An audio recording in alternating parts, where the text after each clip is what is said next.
Si tu es une personne qui a été bénie avec le don du discernement, tu dois faire très attention. Parce qu'on dit que tout ce que tu vois, tout ce que tu ressens, tout ce que tu visualises intérieurement a une forte probabilité de devenir réalité. Mais ce n'est pas tout, écoute. Tout ce que tu ressens profondément, tout ce que tu dis avec foi et même tout ce que tu penses avec intensité peut aussi se matérialiser. Ces personnes-là, on dit qu'elles ont été choisies par Dieu lui-même. Le don du discernement n'est pas donné à tout le monde, il est réservé à des personnes capables de le porter, parce que c'est un don divin, et même s'il est très puissant, il fait souvent très mal. Tu sais, avoir le discernement, ce n'est pas seulement voir clair, c'est ressentir trop, c'est comprendre sans qu'on t'explique, c'est capter ce que les autres cachent. Et on ne peut pas mentir à une personne qui a ce don. Et le problème, c'est que cette société fonctionne souvent sur le mensonge pour garder un certain équilibre. Mais avec ces personnes-là, tu vois, ça ne passe pas.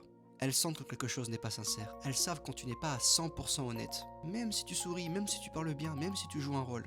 Et parfois, sans le vouloir, ces personnes peuvent prononcer des paroles très fortes. Des paroles chargées de voix, mais aussi de douleur. Elles peuvent dire par exemple « J'espère que ceci t'arrivera » ou « Tu récolteras ce que tu fais ».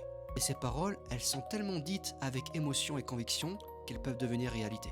C'est pour ça que les personnes qui portent ce don doivent être extrêmement prudentes. Prudentes avec leurs pensées, prudentes avec leurs paroles, prudentes avec leurs émotions. Parce que le discernement n'est pas un jeu, ce n'est pas un pouvoir pour dominer, c'est une responsabilité spirituelle. Et souvent, ce don n'est pas donné pour faire du mal, mais pour protéger, éclairer et guider. Même si, parfois, le prix à payer est la solitude, la fatigue émotionnelle et le fait de voir trop clair dans un monde qui préfère rester aveugle.